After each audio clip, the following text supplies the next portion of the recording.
Welcome back to Take a Hit featuring The Wiz, coming to you live in 3, 2, 1.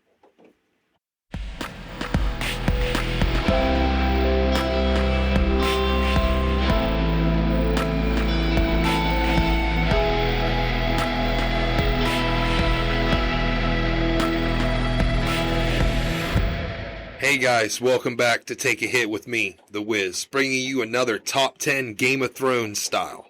Sit back, relax, take a hit, enjoy. Number 10. Daeron the First. Known as the Young Dragon, Daeron was only a 14-year-old boy when he ascended to the Iron Throne. Frequently described as a handsome and brave young man, Daeron is most well known for invading and conquering Dorne. In the books, Jon Snow states that Daeron is one of his heroes. However, this is a young and naive Jon Snow we're talking about here, before he knows about White Walkers and the burden of leadership. Daeron the First's invasion of Dorne was an extremely costly war in terms of lives lost. More than 10,000 men met their end in Daeron's foolhardy conquest of Dorne. The young dragon himself perished during a peace talk when the Dornish tricked and betrayed him. Number 9.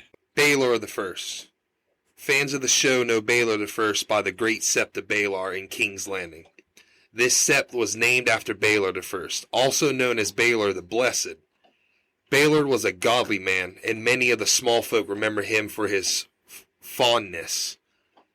His brother was the young dragon, and after he was slain by the Dornish, Baelor pardoned and forgave them.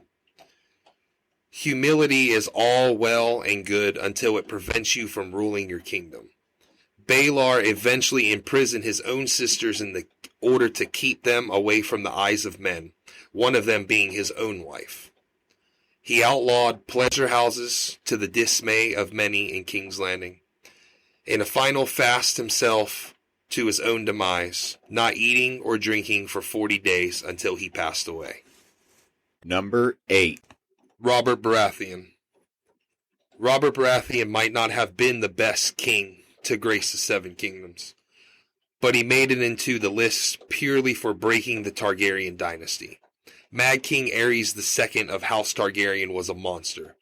This, no other way of putting it. He derived enjoyment from watching people burn, setting the sons and daughters of small folk and lords on fire purely for pleasure. With Robert's rebellion, Robert Baratheon ended the Mad King's tyranny. So while Robert's tenure as king was not the most stable, he was a better option than Aerys II. Number 7. Aegon I. Targaryen kings are typically known for that streak of cold brutality that allowed their family to take over the Seven Kingdoms in the first place. The first Targaryen king in Westeros was Aegon I, also rightfully known as Aegon the Conqueror. His spot on this list is clearly earned by the fact that he made the Iron Throne. After conquering 6 of the 7 kingdoms, only Dorne retained its independence. Aegon took the swords of his enemies and forged the Iron Throne. Being a conqueror is not only thing Aegon should be known for. He also established the notion of the King's Peace and created the position of Hand of the King. Number 6. Jaehaerys II. Jaehaerys II is mostly known for being the father of the Mad King Aerys II. However, he should earn his recognition for being the last so far of the prudent Targaryen kings. Rather sickly in appearance, Jaehaerys II made up for a lack of physical prowess with a cunning mind. He knew when to move forward and when to hold back. He resigned during the War of the Nine Penny Kings, which he handled expertly. It was after this conflict that Jaehaerys named Sir Barristan Selmy to his King's Guard. Unfortunately, for Jaehaerys in the realm, Jaehaerys took ill during the 3rd year of his reign, and he perished shortly after. Number 5. Viserys I.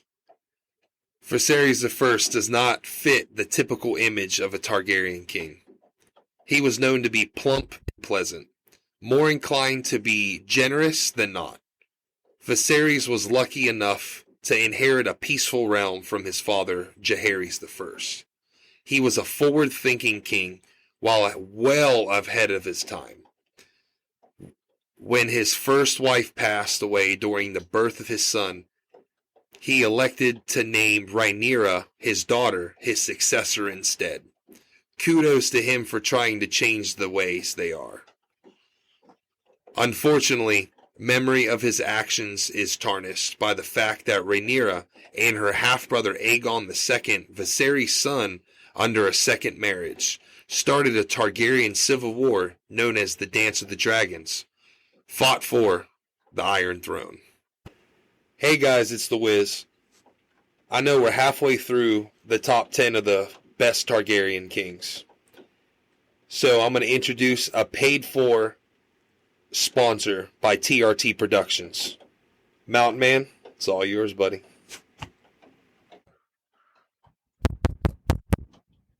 Is this thing on? Hey y'all, Mountain Man here.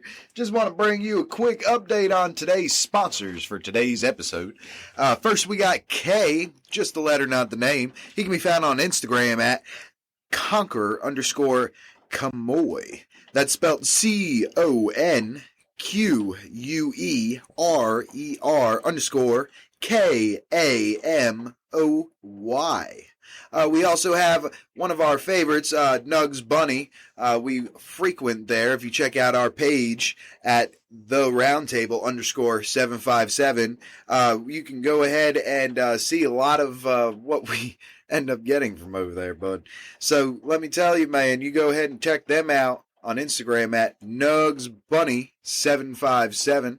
Again, that's NUGZBUNNY 757. And then go ahead, if you would like to follow us on our personal pages. We always definitely love the follow and stuff like that on our personal page. It lets us know that, you guys are watching everything. You guys, know who our characters are interested in who we are as people and everything. It means a lot. It really does. You can follow the wizard at the_wizard_757. And then you can follow me, the Mountain Man, at MTNMan, MAN, _John, JON, spelt the right way. And then obviously, where we podcast from and everything like that, the main place where you could go to the hub for our podcast, is anchor.fm/Toke Again, that's anchor.fm/TOKETOK. Thank y'all. Back to the show. Number 4. Viserys II. Viserys II only ruled the Seven Kingdoms as its king for a single year. He took ill after the time and perished, though some suspected he was poisoned by his eldest son. However, Viserys II should be remembered for the good he did the realm, not just as its king, but as its hand of the king during the years before. Viserys served as hand of the king for Aegon the Unlikely, Daeron the Young Dragon, and Baelor the Blessed. All 3 of those kings would have sent the Seven Kingdoms to ruin due to their outrageous exploits if it hadn't been for Viserys. Viserys II is definitely one of the most underappreciated kings of all time. He actually reminds us of a certain dwarf from House Lannister that is currently on the show. Number 3. Jaehaerys I. Jaehaerys I is the longest ruling Targaryen king. He sat on the Iron Throne for 55 years, a feat which should be applauded, given what we know about the length of a person's life once they claim the throne. His reign is one of the most peaceful Westeros has ever known. Jaehaerys I used his time as king very wisely, building roads throughout the Seven Kingdoms. That's right, folks, Jaehaerys built the King's Road. He also worked on a system of laws, many of which still remain during the events of the show. Jaehaerys might not be the most interesting king to read about in a book, but he is definitely the kind of king you would want to be ruled if you were to live in Westeros. Number 2. Daeron II was not called Daeron the Good for nothing. He was one of the greatest Targaryen kings to rule the Seven Kingdoms. Unlike Daeron I, Daeron II did not fight his battles solely with his armies. He fought them first and foremost in his mind. Daeron the Good was highly intelligent, and in this demonstrated by his brokage of peace with Dorne. He didn't use a sword for that. He used diplomacy. Daeron II was also known for keeping wise counsel. He filled the small council with learned men instead of lackeys who would just follow his wishes. The peace of Daeron's reign, though interrupted briefly by the Blackfyre Rebellion, was a well-known, founded peace. Okay. Hey, Wiz, what about the honorable mention? Well, you're right, Mountain Man. Tonight's honorable mention is Tommen Baratheon. After the death of his brother, King Joffrey, young Tommen took the throne. Though mentored by his grandfather, the Lion himself, Tywin Lannister, though not much is known in the books about him, but in the show, he was played by his mom, killed himself following the death of his queen. Alright, Mountain Man, was that any better? I guess so.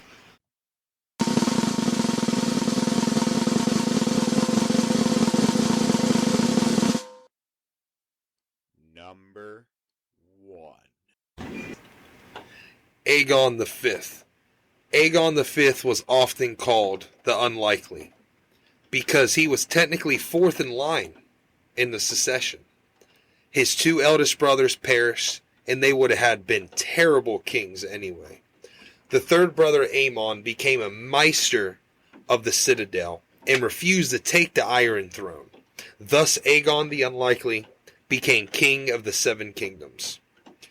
Aegon is definitely the best king of Westeros, even though he does not have a large list of accomplishments to his name. Before he even became king, he squired for a knight of the Seven Kingdoms named Sir Duncan the Tall. While they traveled together, Aegon V learned a lot about the lives of the small folks. He is perhaps the only king to even truly understand the people under his rule. And in my opinion, that makes him the best person to ever sit on the Iron Throne. So that about wraps it up for tonight. Thank you so much for coming out to listen to our podcast tonight. We would love for you to join us on the next one. It's going to be about ghosts, and we're super excited. So y'all have a great night. Much love. Peace.